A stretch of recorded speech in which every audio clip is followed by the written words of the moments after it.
పచ్చకూర వండుకుందాం. పచ్చకూర వండుకోవడానికి బాండి పెట్టుకొని కొద్దిగా ఆయిల్ పోసుకుందాం. ఆయిల్ ఎక్కువ పట్టదు, కొద్దిగా వేసుకుందాం. ఆయిల్ వీటెక్కాక కొద్దిగా తాలింపులు.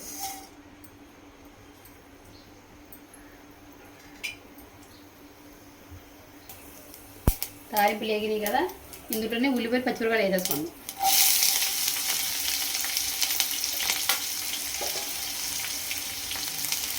దాంట్లోనే కొద్ది కరివేపాకు, ఉల్లిపాయల్లో కొద్ది సాల్ట్ వేసుకుందాం. సాల్ట్ వేసుకుంటే బేగా మగ్గిపోతాయి. వేసుకొని బాగా కలుపుదాం. కలిపేసి మూత పెడదాం. బాగా వేగుతాయి అన్నమాట.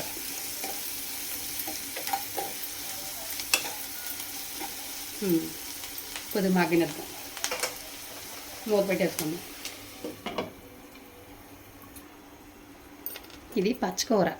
ఇది ఎక్కువ పత్తి పొలాల్లో దొరుకుద్ది. మందులేని పంట ఇది. ఎక్కువ పత్తి పొలాల్లోనే ఉంటుంది, బయట ఎక్కడ దొరకదు. ఒక్కోసారి అమ్ముతా కొత్తది, ఒక్కోసారి పొలంలోకి వెళ్ళి కోసుకోవడమే. దీన్ని ఇంక ఇలా డైరెక్ట్గా కూరలో వేసేయడమే, కోయడం ఏమి ఉండదు. ఇంకా ఉత్తినే మగ్గిపోద్ది. మంచిది కూడా తింట. ఈ ఉల్లిపాయల్లోని ఆ కూర అలా వేసేద్దాం. ఉత్తినే మగ్గిపోద్ది అన్నమాట. లేత ఆకు కాబట్టి ఉత్తినే మగ్గిపోద్ది. దీన్ని సన్నగా తరగడం కోయడం ఏమి ఉండదు. మగ్గితే ఎంతో అవ్వదు ఇది. కానీ బాగా ఇసుక అవి ఉంటాయి, బాగా కడుక్కోవాలి ఎక్కువసార్లు. దీన్ని ఇలా మూత పెట్టేద్దాం. మూత పెట్టి కొద్ది సిమ్లో పెడితే చక్కగా మగ్గిపోద్ది.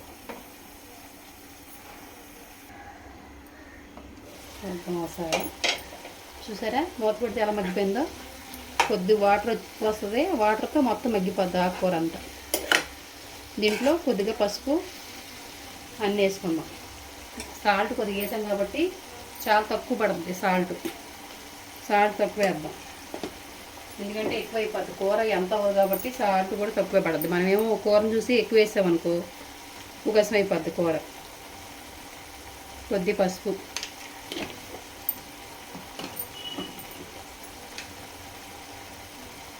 కారం,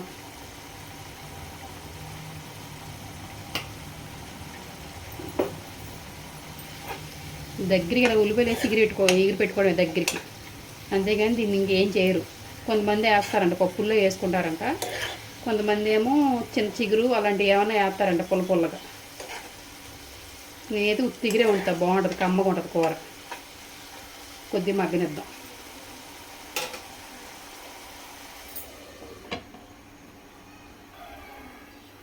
చూద్దాం ఒకసారి. చూసారా కూర ఎంత అయిపోయిందో దగ్గరికి. ఇది దగ్గరికి అయిపోద్ది, అంతా అవ్వదు ఇది మగ్గితే. అందుకే ఎక్కువ తెచ్చుకుని వండుకుంటారు ఇది. కానీ ఒంటికి చాలా మంచిది కూర. బాలింతరాలకు కూడా పెట్టచ్చు. కాకపోతే అన్ని ఊర్లో దొరకదు. ఎక్కువ పత్తి పొలాలు ఎక్కడైతే ఉంటాయో అక్కడ ఎక్కువ దొరుకుద్ది ఇది. పచ్చకూర, చింతల కూర అవి దొరుకుతాయి అన్నమాట. ఇది పచ్చకూర బాగుంటుంది. ఇలా దగ్గరగా వండుకోవాలి. నీళ్ళకి కాకుండా ఇలా దగ్గరగా వండుకోవాలి. అయిపోయింది కూర. బంద్ చేసేసుకుందాం. పచ్చకూర రెడీ.